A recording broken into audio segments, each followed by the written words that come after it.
নমস্কার বন্ধুরা, যোগের নেচারে ব্লগে সবাইকে স্বাগত জানাই। আমি বিথিকা। আমার ধনে গাছে কি সুন্দর ফুল এসছে আপনাদের সাথে শেয়ার করার জন্য আজ আমি বাগানে চলে এসেছি সকাল সকাল। দেখুন ফুলগুলো দেখে সত্যি মনটা ভরে যাবে। একদম সাদা সাদা দেখতে কি সুন্দর লাগছে ফুলগুলো। সত্যি এখন খুব ভালো লাগে। এখন ফুলের কুড়ি আসছে, ফুল আসছে, কিছুদিন পরেই দেখবেন সবুজ সবুজ ধনেও চলে এসছে গাছে। তখনও আপনাদের সাথে শেয়ার করব। ধনে গাছগুলো কিছুদিন আগেই পাতা ব্যবহার করছিলাম। সত্যি এই গাছগুলো দেখতে থাকলে না সময় যে কিভাবে পেরিয়ে যায় বোঝাই যায় না। কিছুদিন আগেই বীজ ছড়ালাম, ছোট ছোট ধনে পাতা হলো। তারপর সেই ধনে পাতা এখন দেখুন কত লম্বা।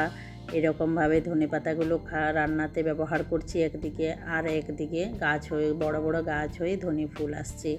ধনে পাতাগুলো আমার কি বড় বড় হয়েছে দেখেছেন। যদি পোকা না লেগে যায় তাহলে অনেকগুলো ধনেও তৈরি হয়ে যাবে। এক কৌটো বড় মাঝারি কৌটোর এক কৌটো হলেও আমার অনেক দিন মশলা তৈরি করা চলবে। আমি তো গোটা ধনে এরকম বাজার থেকে কিনে নিয়ে আসি আর সেগুলোই মশলা তৈরি করি। বাজারের কেনা মশলা খাই না। চলুন, বাগানে অনেকক্ষণ কাটানো হয়ে গেছে। সকালে ব্রেকফাস্টে কি বানিয়েছি সেটাই দেখাচ্ছি। আগের দিন পায়েস বানিয়েছিলাম রাত্রে, সেটাই আমাদের জন্য রেখে দিয়েছি। ছেলেকে আর বাসি পায়েসটা খাওয়াবো না, আমরা খেয়ে নেবো, আমি আর হাজব্যান্ডে। আর আমাদের দুজনের এটাই ব্রেকফাস্ট সকালের। পায়েস খাওয়ার আগে এই ফলগুলো খাবো, তারপরে পায়েস অল্প একটু খেয়ে নেবো। সকালে চেষ্টা করি এরকমই একটু হালকা হালকা খাবার খেতে। খুব ভারী খাবারটা সকালে খাই না আমরা সেরকমভাবে।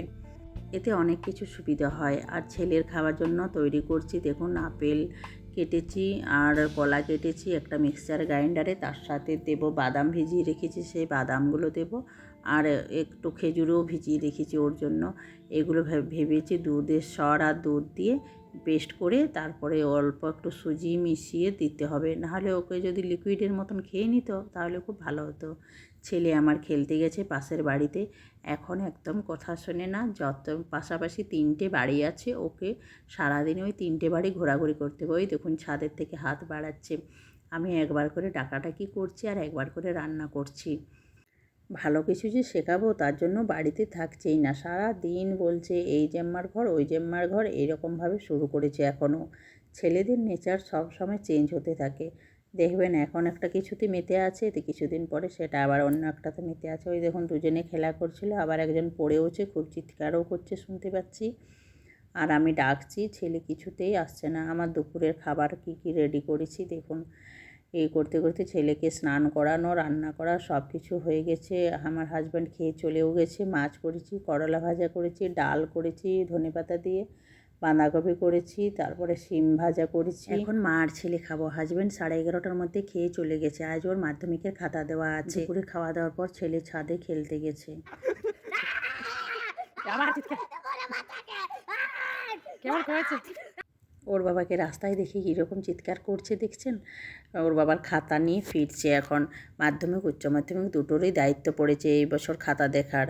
আর এমন হয়েছে একটা টাইমে দুটো খাতার দায়িত্ব পড়ে গেছে। এতগুলো খাতা দেখা, 154টা খাতা নিয়ে এসছে শুনলাম। এদিকে আমার জামা কাপড়গুলো মেলা আছে, নিয়ে যাবো। আর লাউ গাছটা দেখছি এখন আর একদম জালি পড়ছে না, সবগুলো খারাপ হয়ে যাচ্ছে। খুব খারাপ অবস্থা লাউ গাছের। এখন বেশি দিন আর মনে হচ্ছে থাকবে না।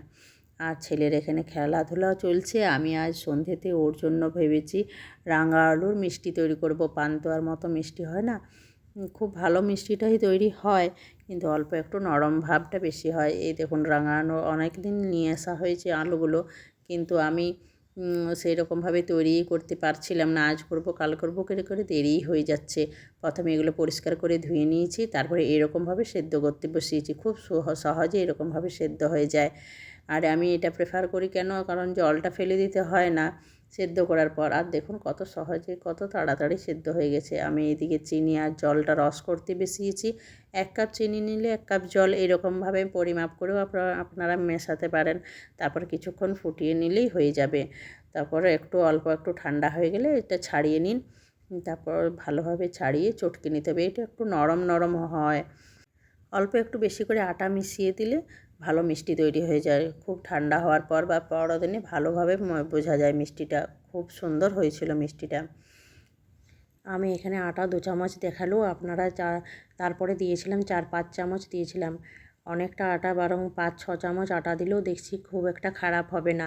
শক্ত হওয়াটাই দরকার, খুব নরম প্রকৃতির এটা। অনেকেই ময়দা ব্যবহার করি এখানে, কিন্তু আমি আটাই ব্যবহার করছি। আমি ময়দাটা বেশি প্রেফার করি না, বাড়িতে ময়দা একদম রাখি না। ময়দা খাওয়া খুব খারাপ। কিন্তু এই বাজার থেকে সিঙ্গাড়া এগুলো তো ময়দাতেই তৈরি হয়, মাঝে মধ্যে ছেলে খেয়ে নেয় বা আমরাও অল্প একটু খেয়ে নিই।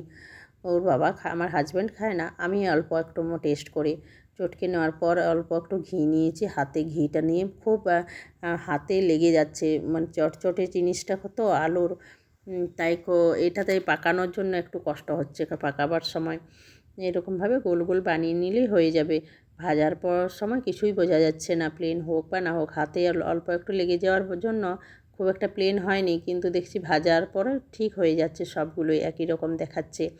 আর অল্প আঁচে খুব সাবধানে, একদম আঁচ বাড়ানো চলবে না, গ্যাসের ফুল স্পিড করা চলবে না, একদম সিমে রাখতে হবে।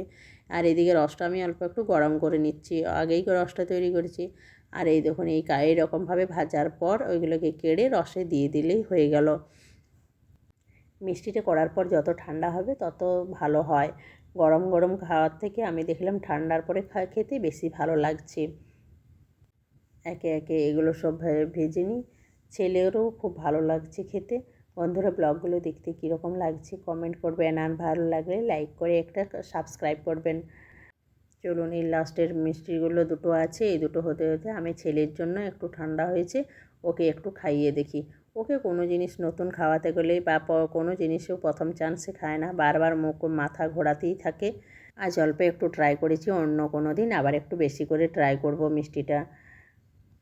বন্ধুরা, আজকের ব্লগটা এখানেই কমপ্লিট করলাম, দেখা হবে পরের একটি নতুন ব্লগে।